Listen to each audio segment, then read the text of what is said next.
오늘 함께 여러분들과 나눌 말씀은요, 요한일서 1장 5절부터 10절까지의 말씀입니다. 요한일서 1장 5절부터 10절까지의 말씀입니다. 제가 말씀을 봉독해 드리도록 하겠습니다. 우리가 그리스도에게서 들어서 여러분에게 전하는 소식은 이것이니 곧 하나님은 빛이시요 하나님 안에는 어둠이 전혀 없다는 것입니다.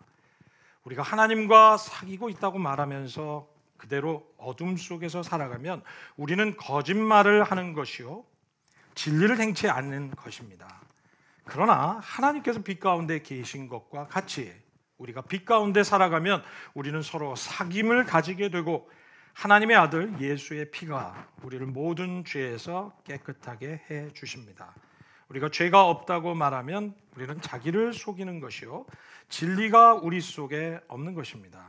우리가 우리 죄를 자백하면 하나님은 신실하시고 의로우신 분이셔서 우리 죄를 용서하시고 모든 무리에서 우리를 깨끗하게 해 주실 것입니다.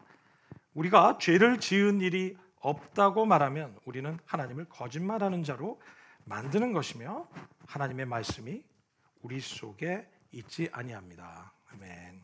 네.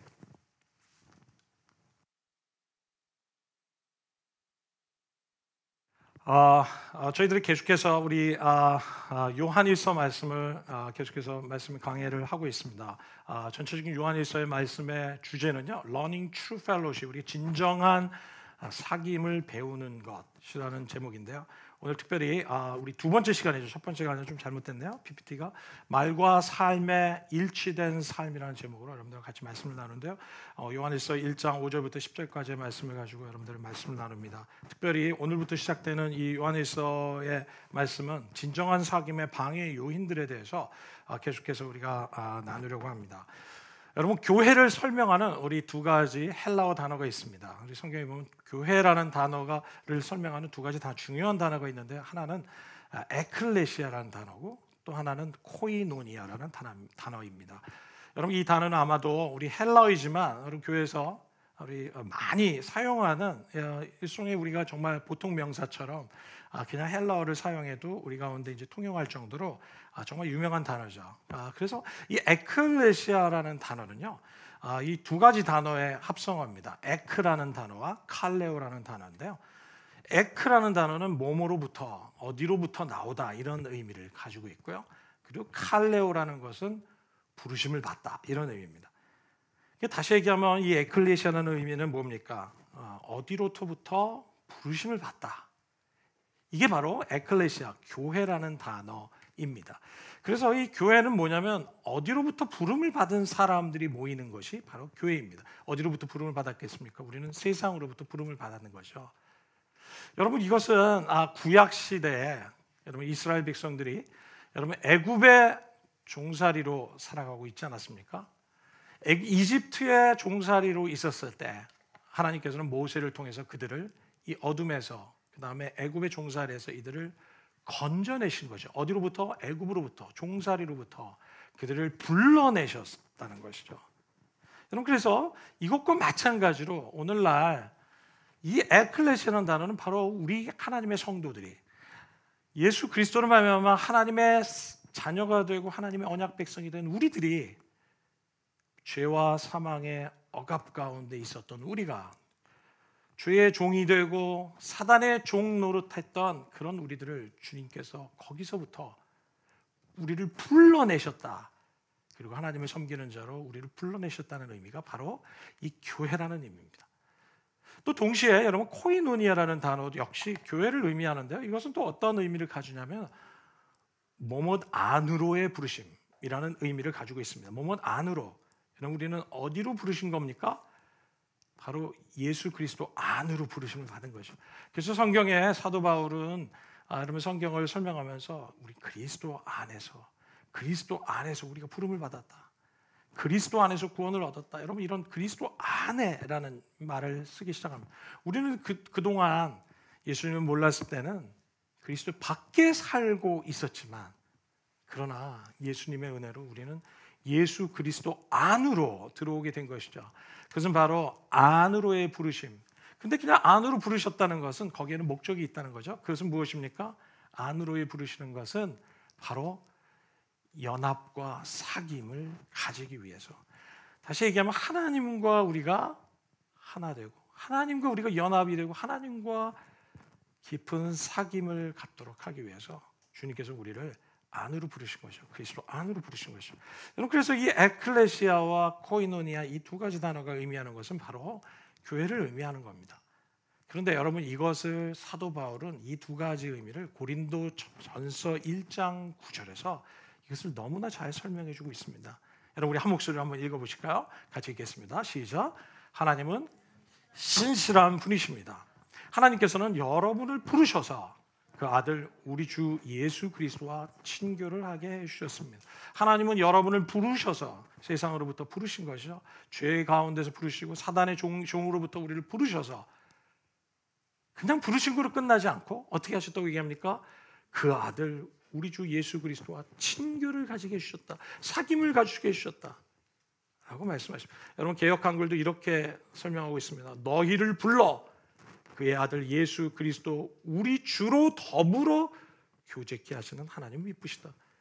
그냥 부른 거로 끝나는 것이 아니라 불러서 우리를 그 안으로, 예수 안으로 들어오게 하시고 하나님과 그의 아들 예수 그리스도의 교제 안으로, 사귐 안으로 우리를 불러주셔서 우리로 하여금 그분과 교제하게 하시고 사귐을 갖도록 하신 것이라고 말씀하고 계십니다. 여러분, 이것이 바로 교회입니다.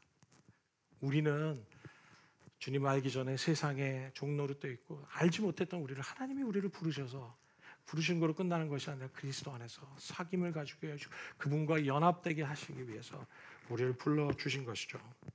여러분, 많은 경우에 우리가 복음을 설명하면서 여러분, 예수를 믿는다는 것은 우리가 죄와 권세로, 사망 권세로부터 우리를 구원해 주셨다. 그래서 우리를 의롭게 해 주셨다 라고까지만 주님의 복음을 선포하는 경우가 굉장히 많이 있습니다. 그러나 온전한 복음은 무엇이냐면 우리를 그렇게 부르셔서 어떻게 하셨다고 합니까? 사귐을 갖게 해주셨다. 여러분, 사귐의 목적을 위해서 하나님이 우리를 부르신 겁니다. 여러분, 우리가 교회로 이렇게 모인 이유는 하나님과 예수 그리스도의 그 사귐 안에 우리를 동참하게 하시고 우리를 그 사귐 속에 하나님의 자녀로 그분과 하나 되고 연합되고 사귀기 위해, 사귐을 갖도록 하기 위해서 저와 여러분을 불러주신 것이죠. 교회로 모이게 하신 것이죠. 복음은 바로 그런 겁니다. 여러분, 그렇기 때문에 여러분, 이 교회의 본질, 복음의 본질 안에는 이 사귐이라는 거, 교제라는 거, 여러분 함께 나눈다는 거, 여러분 이것은 복음의 본질 뿐만 아니라 교회의 본질이라는 거예요. 여러분, 우리가 이것을 놓치면 안 됩니다.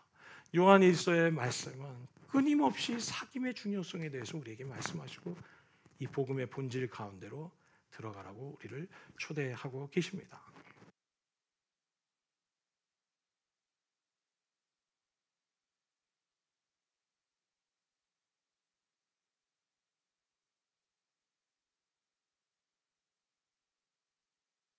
죄송합니다. 우리 좀 빠져가지고요.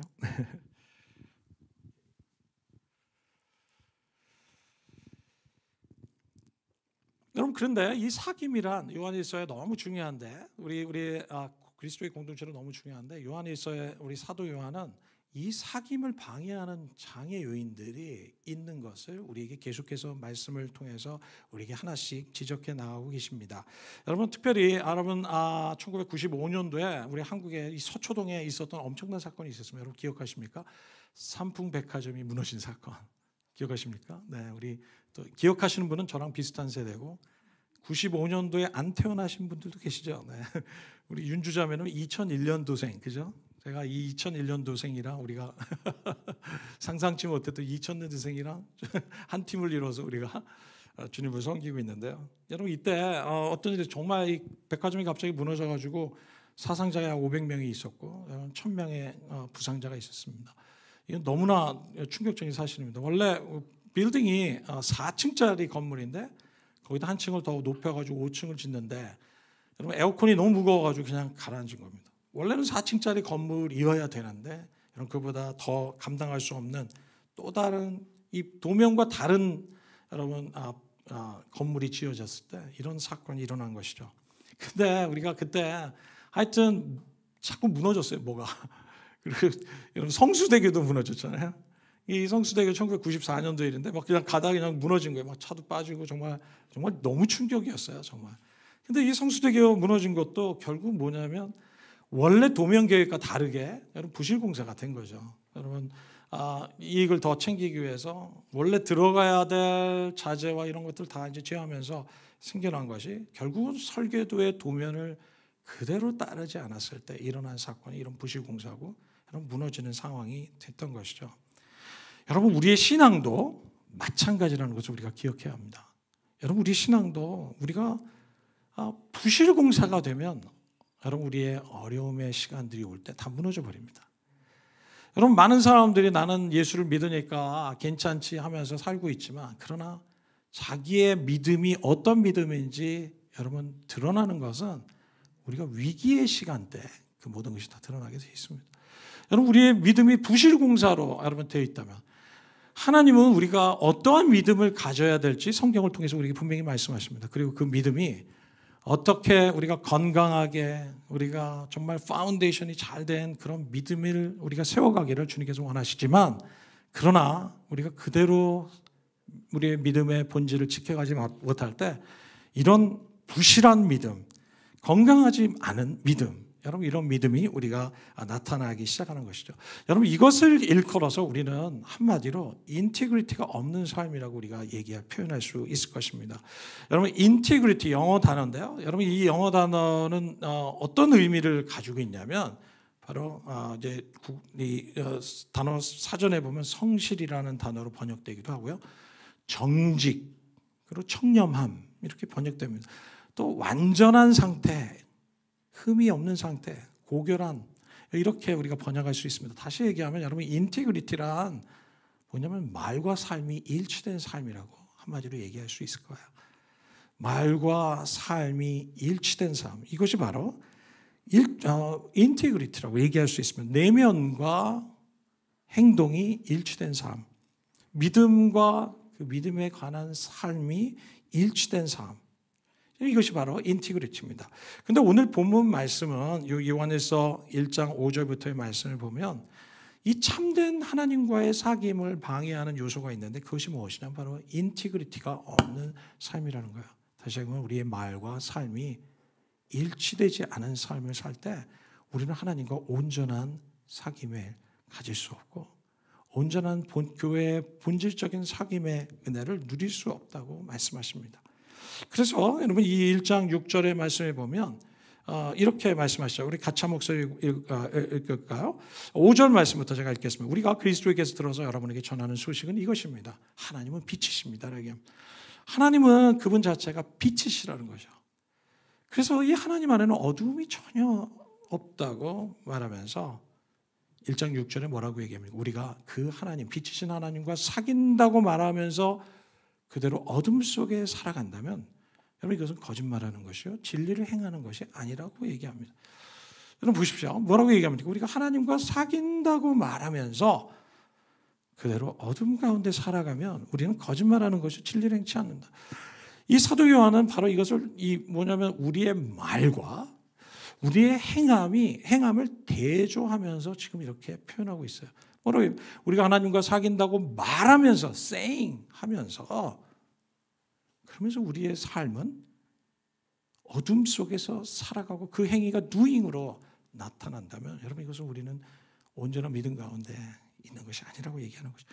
근데 너무 놀라운 건 2장 4절에서 똑같은 화법을 씁니다. 뭐라고 얘기합니까? 저를 아노라 하면서 그의 계명을 지키지 아니하는 자는 거짓말하는 자고 진리가 그 속에 있지 않다고 얘기합니다. 하나님을 안다고 얘기하면서 saying하면서 그분의 말씀대로 살지 않고 그분의 계명대로 순종하며 살지 않는 그런 doing의 삶은 그 거짓말입니다. 그건 진짜 믿음 아니라는 겁니다. 진리가 그 속에 있지 않고 능력이 없는 믿음이라는 것에 대해서 요한 사도는 분명하게 우리에게 말씀하고 계시는 것이죠. 여러분 크리스찬의 삶이란 단순한 말이 아닙니다. 크리스찬의 삶이란 단순한 내가 가지고 있는 지식의 믿음의 고백으로 끝나지 않습니다. 예수를 믿는다는 것은 반드시 행함이 따라야 한다는 것을 우리에게 예수님께서는 분명하게 말씀하십니다. 6절에도 그렇지 않습니까? 우리가 하나님과 사귄다고 하면서, 하나님 안다고 하면서, 하나님 믿는다고 하면서, 그러나 우리가 여전히 어둠 속에 살아가고 죄 가운데 여전히 거한다면 그 진짜 믿음 아니라는 겁니다. 당시에 사도 요한이 이 글을 썼을 때 영지주의자들이 많이 있었다고 했죠. 영지주의자들은 예수님께서는 육체로 오시지 않았다는 것을 얘기하면서 그냥 영이 중요하지 육체가 중요하지 않다고 생각했습니다. 다시 얘기하면 우리가 마음속으로 영으로 하나님을 믿으면 되지, 영적인 교제만 있으면 되지, 우리의 삶에 예수를 믿는 삶의 올바른 모습은 없어도 아무 상관없다고 주장하고 있었습니다. 그런 그들에게 사도 요한은 No. 진정한 기독교의 복음의 본질은 삶이 중요하다. 우리의 삶에 여전히 예수를 믿는다고 하면서 어둠 가운데 사는 건 그 가짜다, 거짓말이다, 진리가 아닌 것에 대해서 지금 흥분하면서 얘기하고 있는 것입니다. 여러분, 야고보 사도는 우리에게 분명히 얘기하지 않습니까? 행함 없는 믿음은 죽은 믿음입니다 라고 얘기합니다. 행함 없는 믿음은 죽은 믿음입니다 라고 얘기합니다. 행함이 따르지 않으면서, 믿음의 행함이 따르지 않는다면 그 자체만으로도 죽은 것입니다. 사실 얘기하면 우리의 믿음이 true가 아니라는 것이죠. 여러분, 우리가 하나님과 사귐이 있다고 하면서 우리의 삶을 따라가는 것이 너무 중요하다. 너무나 많은 사람들이 예수님을 믿는 것은 성경 지식을 많이 알면 신앙이 좋다고 착각하면서 사는 경우가 너무 많아요. 지식을 많이 있다. 여러분, 그러면서 좀 똑똑한 사람들 세상에 얼마나 많습니까? 이분들이 늘 하는 게 뭐냐면 지식 추구하는 겁니다. 그리고 많이 알면 자기가 어느 정도 믿음이 성장한 것처럼 그렇게 생각하는 것입니다. 여러분, 그러나 주님은 우리에게 삶이 없는 지식은 백해무익이다라고 얘기하시죠. 백해무익이다. 이것으로는 사람을 구원할 수 있는 그런 구원의 능력. 믿음으로 우리는 구원을 얻는데 그 믿음이 true가 아니니까 우리를 구원할 수 없는 믿음 아니겠냐는 것이죠. 많은 분들이 이 야고보 사도의 말을 보면서 사도 바울은 믿음으로만 구원 얻는다 그러지 않았습니까? 은혜로만 구원 얻는다고 하지 않았습니까? 행함은 중요하지 않고 삶은 중요하지 않은 것처럼 말하는 것 같은데요. 그렇지 않습니다. 로마서의 말씀에 보면 사도 바울이 로마서를 쓰지 않았습니까? 로마 교회에 편지를 쓰면서 1장 4절에 이렇게 얘기합니다. 내가 이 로마서를 너희들에게 로마 교회에 쓰는 목적이 있는데 그것은 뭐로? 예수가 그리스도이심을 믿어서 순종하게 하기 위해서 내가 이 말씀을 쓴다라고 얘기합니다. 사도 바울 역시 믿음과 순종을 동시에 강조하고 있고, 여러분, 순종은 믿음의 한 개념 가운데 포함되어 있어야 되는 것을 우리에게 말씀하고 계시는 것이죠. 여러분, 예수를 믿는다고 하지만 삶의 인티그리티가 없을 때 우리는 그것으로 인해서 얼마나 상처를 많이 받습니까? 사실 우리의 믿음에 많은 주변에 있는 사람들이나 또 우리 가족들이나 예수님을 믿는다고 하는 분들에 보면 우리가 예수님에 대해서 많이 떠들지만 그러나 그들의 삶이 온전하지 못한 모습으로 인해서 우리가 너무나 상처를 받고 실망하고, 여러분, 그래서 예수님을 믿지 않는 사람들이 너무너무 많은 것이죠.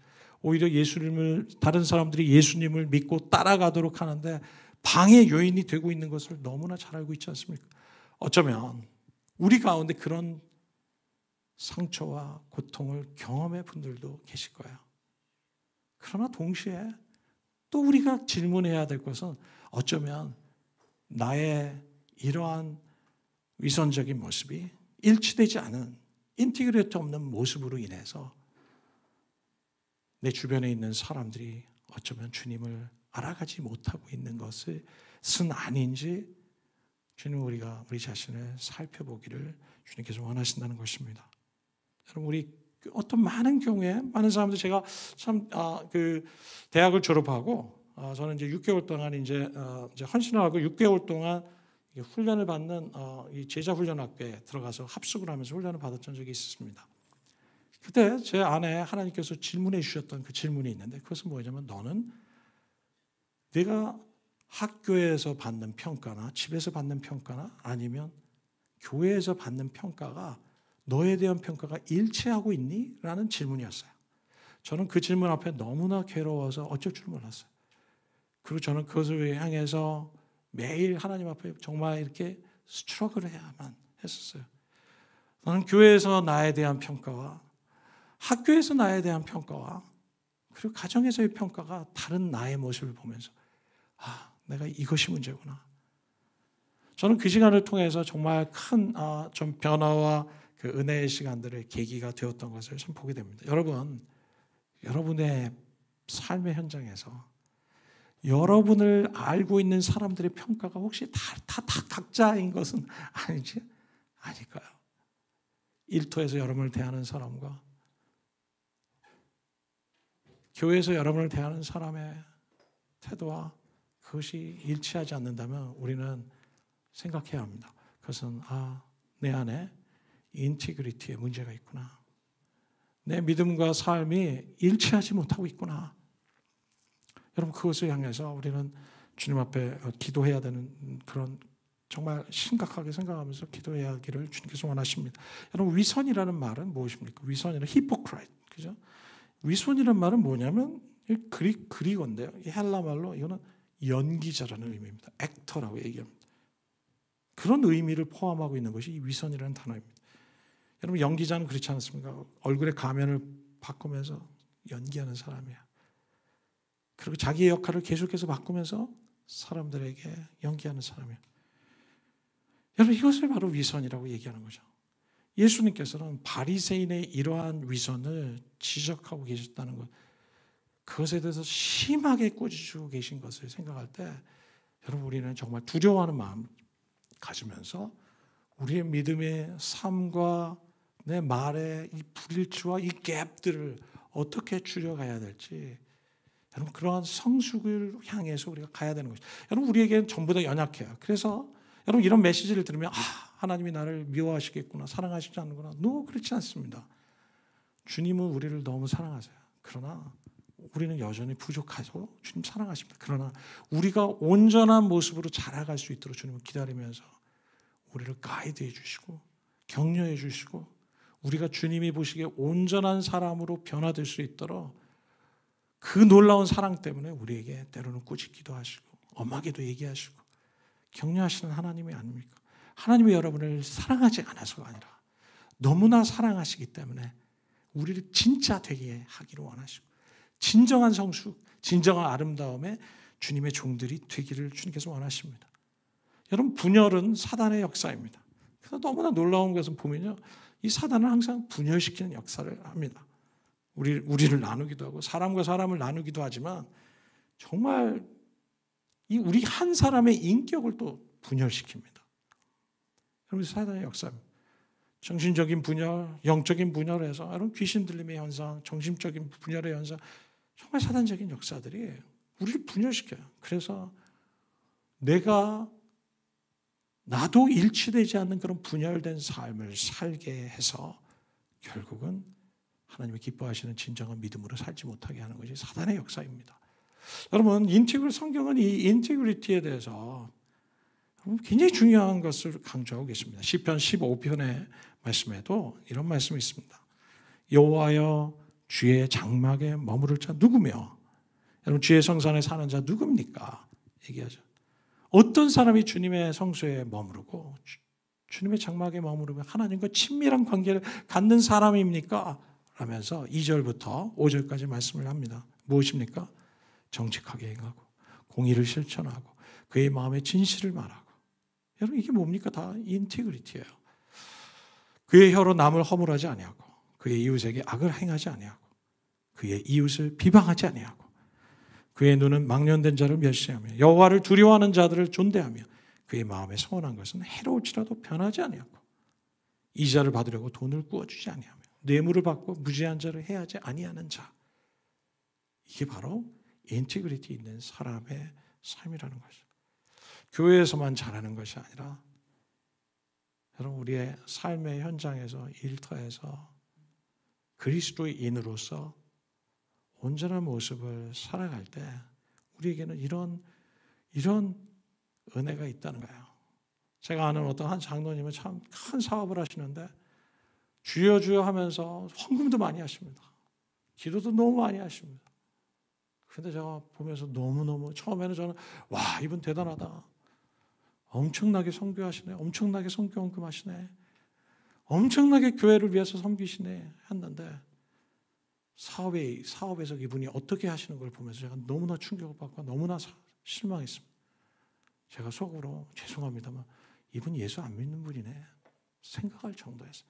사람들을 속이고 어려움 있는 사람들 학대하고 잘라버리고 이득을 얻기 위해서 거짓말하고 비즈니스 이득 얻기 위해서 온갖 수단과 방법을 가리지 않는 그런 얘기를 들으면서 저는 너무 충격받고 너무나 안타까웠어요. 여러분 오늘날 우리 한국교회에 정말 주님이 원하시는 우리가 정말 하나님과 온전한 사귐이 있다는 한 사람의 모습이 어떤 모습이 되어야 되는지 주님은 우리에게 분명하게 얘기하고 계신 것을 생각하면 우리 공동체가 우리가 서로서로 격려하면서 주님이 기뻐하시는 그런 삶의 모습이 우리가 될 수 있도록 우리를 격려하기를 주님께서 원하신다고 믿습니다. 여러분 이런 사람은 인테그리티 있는 사람은 1절의 말씀처럼 주의 장막에 거한다고 얘기합니다. 주의 성산에 사는 자라고 합니다. 이런 사람의 삶에는 하나님과 친밀함이 있다고 말씀하십니다. 또 동시에 5절 말씀 마지막에 보도 어떻게 얘기하면 이런 일을 행하는 자는 영원히 흔들리지 아니하리라. 뭐냐면 그의 삶에 견고함이 있다는 거예요. 상황이 흔들려도 그의 믿음이 흔들리지 않는 거예요. 위기가 와도 평안이 있는 거예요. 아무리 요동치는 삶이 있어도 그의 안에는 흔들리지 않는 고요한 평화가 있다는 것을 우리에게 말씀하십니다. 그뿐만 아니라 그는 많은 사람들에게 존경과 신뢰를 얻고 영향력을 미치는 삶을 살게 될 것이라고 얘기한다는 것을 우리가 기억하면 우리가 정말 이 인티그리티에 있는 삶을 위해서 우리가 힘쓰기를 주님께서 분명히 원하십니다. 여러분 성경의 인물 가운데도 여러분 많은 주님의 사람들이 이 인티그리티를 버리지 않고 지켰던 사람들이 있습니다. 고난 가운데서도. 그 대표적인 사람은 욥입니다. 여러분 욥은 얼마나 많은 고난을 경험했습니까? 가졌던 모든 재물이 다 풍지박산되고 가정이 파탄되고 자녀가 죽고 자기 몸에 병들고 욥처럼 고난을 받은 사람이 없는데 그는 욥기 27편 5절에 이렇게 말하고 고백합니다. 나는 단정코 너희를 옳다 하지 아니고 뭐 친구들이 뭐 이렇게 너 이것 때문이 아니냐 저것 때문이 아니냐 하면서 얘기할 때 그걸 인정하지 않으면서 뭐라고 고백하면 죽기 전에는 나의 순전함을 버리지 않을 것이다. 영어 성경에 뭐라고 표현되어 있냐면 더 클리어하죠. Till I die. 내가 죽기까지 I will not put away my integrity from me. 내가 지켜야 할 하나님을 향해서 지켜야 할 이 성실함을 인티그리티를 내가 버리지 않을 것이다. 이것이 욥 안에 있었던 결단이었습니다. 내가 어떤 상황이 돼도 내가 이렇게 가정에 어떤 어려움이 있어도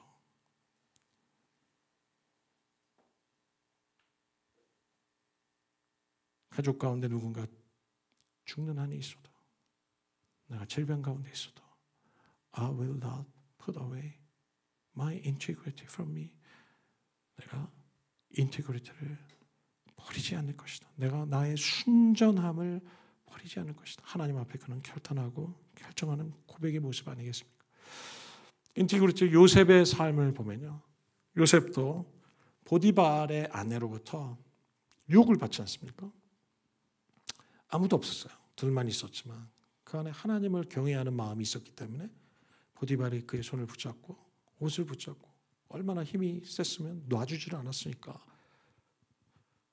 음란한 여인, 힘도 센 여인, 그리고 도망치기 위해서 옷을 벗어야만 하고 그냥 도망쳐야만 했던 여러분 이런 결단하기가 참 쉽지 않았을 것 같아요. 그러나 여러분 39절 창세기 39장 9절의 말씀을 보니까 이렇게 고백합니다. 내가 어찌 이 큰 악을 행해서 하나님께 득죄하겠는가? 어찌 하나님이 보시지 않는다고 해서 내가 어떻게 하나님 앞에서 이런 죄를 범할 수 있겠는가? 그런 하나님을 경외하는 마음이 있었던 것을 우리가 볼 수 있습니다. 이것 때문에 요셉은 자신의 인티그리티를 지킬 수 있었습니다. 타협하지 않고 아무도 안 봐도 하나님을 두려워함으로 그는 하나님 앞에서 사람이 있을 때나 없을 때나 동일한 삶의 모습을 살아가고 있는 그 마음, 이 결단. 다니엘은 어땠습니까? 다니엘은 얼마나 많은 신앙의 위협을 받았습니까? 그리고 이 믿음을 포기하면 너무나 큰 성공의 길이 열렸음에도 불구하고 그는 왕의 진미를 거절하고 왕의 명령대로 따르지 아니하고 그는 자신의 골방을 지키면서 하나님을 섬기는 일을 조금도 뒤로 물러서지 않았습니다. 그것으로 인해서 그는 사자굴에 갇혔죠. 그러면서도 그가 고백합니다. 하나님이 나를 꺼내주시기를 원하지만 그리 아니하실지라도 이 사자굴에서 나를 건져주시지 아니할지라도 나는 나의 인티그리티를 지킬 것입니다. 이것이 바로 다니엘의 삶의 모습이었습니다. 여러분 이것이 바로 인티그리티입니다. 여러분 우리의 삶에 얼마나 타협이 많은지 한번 생각해 봐야 될 것 같아요. 상황에 타협하고 환경에 타협하고 그러면서 우리의 인티그리티를 팔아넘기기 시작하죠. 여러분 여러분 에서 이삭과 에서 형제 아니었습니까? 그런데 야곱과 에서 형제 아니었습니까? 그런데 그 형인 에서가 장자였음에도 불구하고 하도 배고프니까 뭐냐면 동생의 야곱의 꾀매에 넘어가가지고 자기의 장자권을 팥죽 한가위에 팔아버립니다. 그래서 이렇게 얘기하자면 히브리서 12장 16절은 이렇게 얘기합니다. 한 그릇 식물을 위해서 팥죽이죠.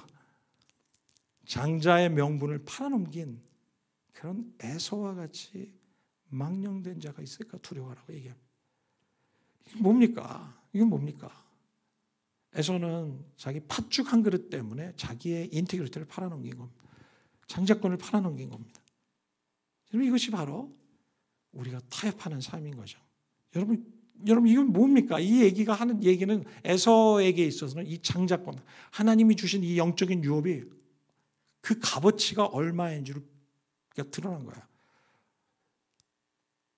자기에게 이 에서에게 하나님이 주신 이 귀한 영적인 유업이 팥죽 한 그릇 값이었다는 거야. 이것이 정말 망령된 삶의 태도였다고 성경은 지적합니다.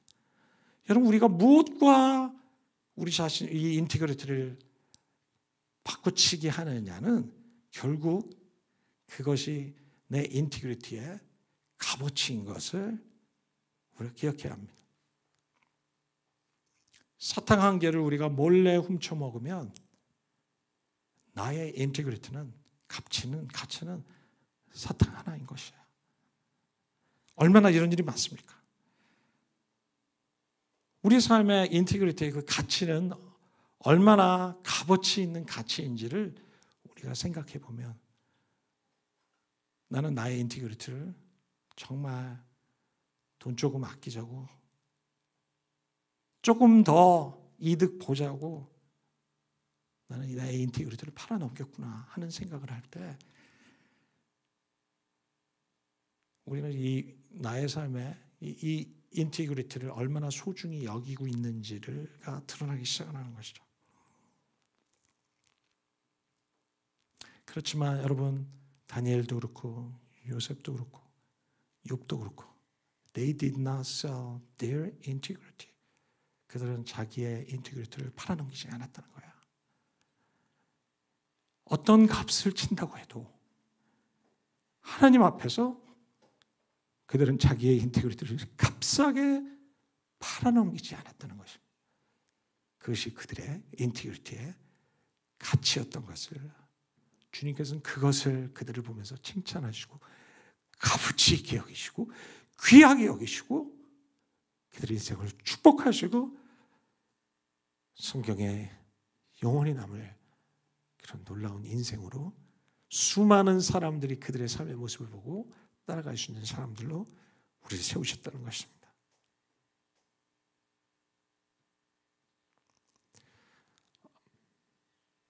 우리 안에 이 메시지를 들으면서 또 준비하면서 얼마나 회개하는 마음들이 많이 생기는지 모르겠습니다. 주님, 우리가 우리의 삶에 하나님이 기뻐하시지 않는 것을 위해서 거짓말하고 속이고 정직하게 행하지 않는 것에 대해서 회개하는 심령을 우리 속에 일으켜 주시기를 간절히 원합니다. 하나님은 빛이십니다. 주님의 자녀로서 주님을 믿는다고 하면서 어둠 가운데 행한다면 거짓말하는 자요, 그 속에는 진리가 있지 않을 것이다. 요한에서 1장 6절의 말씀은 또다시 우리에게 이 말씀을 하십니다. 정직하지 못한 삶을 회개가 우리 속에 일어나기 시작할 때, 하나님을 두려워하지 않았던 삶의 모습이 우리 안에 변화가 되어질 때, 여러분, 우리 속에 정말 놀라운 내적인 변화가 있기 시작할 겁니다. 두려움이 사라지기 시작하고, 조바심이 사라지기 시작하고, 참된 평안, 은혜가 우리 속에 일어나기 시작하고, 머리 쓰지 아니하고, 객기 부리지 않고, 기술 부리지 않고, 본질을 추구하는 주님의 종들이 될 때, 우리는 어떤 위기 상황에서도 흔들리지 않는 믿음의 사람, 하나님이 인정하시는 믿음의 사람이 되리라고 저는 믿습니다. 욥기 27장 5절에 다시 한번 우리에게 기억하지 않습니까? 죽기 전에는 나의 순전함을 버리지 않을 것이다. 아멘. 여러분, 우리 함께 좀 고백할까요?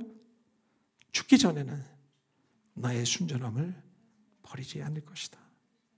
죽기 전에는 나의 순전함을 버리지 않을 것이다. 이것이 바로 욥이 고백한 것. Until I die, I will not give up my integrity from me. 욥은 이 인티그리티를 하나님 앞에서 정말 생명보다 더 값있게, 값비싸게 여겼던 것을 우리가 생각하면 우리의 삶의 모습에 너무나 큰 격려가 될 것 같습니다. 제가 알고 있는 한 기독교 단체는 너무나 성공을 추구하고 있었던 단체입니다. 엄청난 속도로 성장하고 또 그것이 그들의 목표였습니다. 그렇지만 그들은 성공을 위해서 거짓말을 하기 시작하고, 성공을 위해서 과장하기 시작하고, 성공을 위해서 그들은 잘못된 방법들을 쓰기 시작했습니다. 참 그것의 결과, 몇 년 후에 저는 그것을 지켜보면서 너무나 안타까움을 경험하고 고민을 하고 있었는데, 몇 년 후에 어떤 위기가 닥치자 결국은 그것으로 인해서 그동안에 쌓았던 모든 것이 다 무너지는 것을 제가 보기 시작했습니다. 왜냐하면 마치 삼풍백화점이 그렇게 무너진 것, 성수대가 무너진 것처럼 여러분, 우리 안에 인티그리티 없이 세워져 가고 달려가고 큰 것을 구하는 것은 여러분, 하나님이 기뻐하시지 않습니다. 그것은 어느 순간 인생의 폭풍이 오고 위기가 올 때 다 사그러지고, 하나님께서는 여러분 고린도전서 3장에 이 말씀을 해주셨어요. 여러분, 우리의 삶의 열매들을 마지막 때 하나님께서는 불로써 우리의 공력을 다 시험하신다고 얘기합니다. 이거 무엇입니까? 우리가 그동안에 막 했던 모든 일, 성공처럼 보였던 일, 업적들, 여러분 모든 성취들, 이 모든 것들 다 쌓아가지고, 야, 저는 이렇게 큰 일을 했습니다, 저는 이런 삶을 살았습니다 할 때, 주님 앞에서 우리는 그 모든 공력을 불로서, 하나님의 불로서 시험하는 일이 있다고 얘기합니다. 그때 여러분, 짚으로 짓고 나무로 지은 것은 다 없어지고 타버려서 하나도 남지 않는, 그러나 금이나 은이나 없어지지 아니할 존귀한 곳을 지은 것은 영원히 남는 놀라운 은혜가 있을 것이라고 고린도전서 3장에 사도 바울이 가서 얘기합니다. 여러분, 우리는 하나님 앞에서 나의 인생에 대해서 불로써 공력을 시험할 그 심판의 때를 우리는 앞두고 우리는 살아가는 주님의 종들입니다. 하나님은 이 모든 것, 쓸데없이 살았던 것, 헛되게 살았던 것, 거짓되게 살았던 것, 다른 사람이 보이기 위해서 술술 썼던 것, 이 모든 것들은 다 타서 아무것도 남지 않을 것이라고 얘기합니다. 저는 고린도전서 13장에 그럼 무엇이 남을 것인가? 사도 바울이 저는 그 비밀을 가르쳐줬다고 생각해요. 고린도전서 13장 13절에 뭐라고 했니? 믿음, 그런즉 믿음, 소망, 사랑, 이 세 가지는 항상 있을 것인데 그 중에 제일은 사랑이라고 얘기하신다. 여러분, 우리가 믿음으로 살고 사랑으로 살고 소망으로 살았던 그 모든 것은 영원히 남을 것이라고 얘기합니다. It remains forever. 하나님의 불의 공력에서도 남아있을 것이 있겠다는 겁니다. 세상에 우리가 사랑으로 섬겼던 건 남아있을 것이라는 거예요. 어려운 가운데서도 하나님을 떠나지 않고 믿음으로 부르신 가운데 살았던 거에도 주님 앞에 남아있을 것이라는 거예요. 어려움 가운데서도 소망하며 살았던 그 삶은 주님의 공력의 때에도 It remains forever. 남아서 하나님께 영광 돌리는 그런 견고한 믿음의 삶을 살 것이라고 경험하게 될 것이라고 성경 우리에게 말씀하십니다.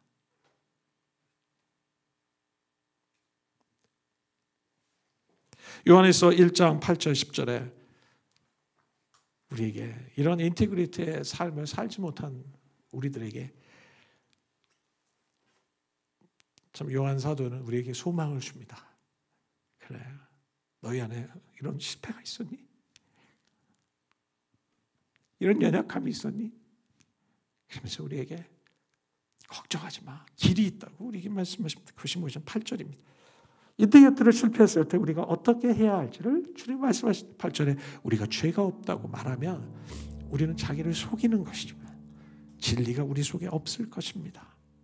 너희가 죄가 없다고 말한다면 자기 자신을 속이는 것이라는 거야. 여러분 인테그리티 실패했을 때 우리가 해야 될 첫 번째 액션은 나의 실패를 정직하게 인정하는 겁니다. 난 괜찮아, 나는 아니야 변명하는 것이 아니라 그래서 인정하는 일부터 우리 시작되는 것이죠. 우리가 죄가 없다고 말한다면 우리는 자기를 속이는 것이래. 진리가 우리 속에 없을 거죠. 10절에 뭐라고 얘기합니까? 우리가 죄를 지은 일이 없다고 말한다면 우리는 하나님을 거짓말쟁이로 만드는 것이며 하나님의 말씀이 우리 속에 있지 아니합니다 라고 얘기합니다. 정직하게 인정하고 하나님 제가 죄를 범했습니다. 다윗이요 하나님 앞에 밧세바를 취하고 간음의 죄를 범한 후에 그가 그 자기의 자신의 죄를 인정하지 않고 숨기려고 하다가 더 큰 죄를 범하지 않습니까? 살인하는 죄까지 범하게 되지 않습니까? 오늘날 우리가 참 사회에서도 너무나 안타까운 것은 여러분 뭐 미국에는 워터게이트 사건, 여러분 닉슨 대통령이 은폐하려다가 있었던 더 심한 지경으로 갔던 사건들이 있지 않습니까? 여러분 빌 게이츠도 자기의 그 숨겨진 삶이 처음에는 은폐했다가 나중에 그 다 드러나면서 얼마나 더 수치를 경험합니까? 정직한 인정이 있을 때 용서와 치유가 시작될 것이라고 주님 말씀합니다. 그러기에 여러분 우리의 자신의 실패를 하나님은 우리가 인정하는 것, 여러분 이것은 정말 생명으로 갈 수 있는 정말 중요한 시작인 것을 우리에게 말씀해 주시는 거예요. 정직하게 인정하는 거죠. 저는 제가 대학 시절 때 제 사랑하는 정말 제가 신뢰하는 지금도 저는 이제 가장 베스트 프렌드로 살고 있고 또 미국에 지금 이민자로 살고 있는 친구인데 자주 만나지 못해도 항상 베스트 프렌드입니다. 우리는. 그런데 저는 그 친구에게 저의 실수를 인정하고 저의 죄를 고백한 바로 그날이 저는 아직도 잊혀지지 않습니다.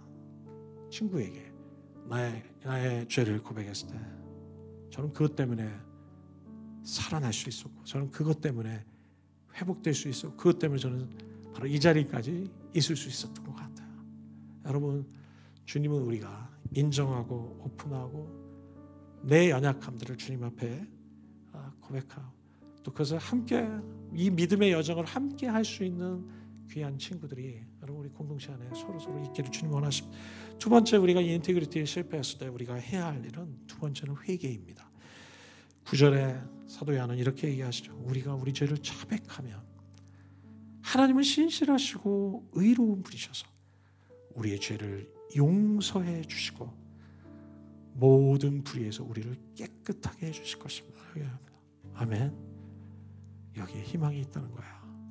바로 예수께서 우리의 연약함을 위해서 용서해 주시고 회복시켜 주시기 위해서 십자가에서 우리를 위해서 대신해서 죽으시고 바로 그분의 사역을 통해서 우리는 우리의 죄를 대신해서 짊어지신 그분의 은혜로 인해서 우리는 용서함을 받고 그 모든 죄에서 우리를 도말해 주신다. 깨끗하게 해주신다. 아예 기억지도 아니하신다고 주님 말씀하십니다. 이것이 바로 하나님의 은혜라는 것이죠. 여러분, 회개하기를 주님 원하세요. 고백하기를 원하시고, 우리가 이런 회개가 우리의 삶에 있을 때 인티그리티의 삶이 다시 시작될 수 있는 길들을 주님께서 열어주실 것입니다. 세 번째, 우리가 인티그리티 때 어떻게 됩니까? 빛이신 하나님 안에 거해야 됩니다. 7절의 말씀 우리 한 목소리 읽을까요? 같이 읽을까요? 시작.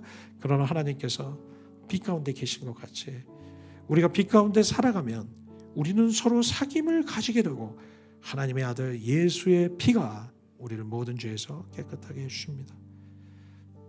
빛이신 하나님과 같이, 하나님은 빛이시다라고 말씀하시지 않았습니까? 우리도 빛이신 하나님처럼 빛 가운데 살아간다면 우리는 하나님 안에 거할 수 있게 된다. 하나님과 사귐을 갖게 되고, 그리고 하나님의 아들이신 예수의 피가 우리를 모든 죄에서 깨끗게 하시는 역사가 경험하기 시작한다는 겁니다. 예수 안에 거하기 시작할 때, 빛이신 하나님 안에 거하는 삶을 우리가 지속적으로 살아갈 때 우리는 계속적으로 하나님이 기뻐하시는 정결한 삶, 인티그리티 있는 삶을 향해서 우리는 계속해서 자라갈 수 있을 것입니다. 1장 5절에 다시 한번 이렇게 얘기합니다. 하나님은 빛이시다. 그에게는 조금도 어둠이 없으시다. 정말 주님과 같이 빛 가운데 거하는 저와 여러분의 삶이 되시기를 주님의 이름으로 축원합니다.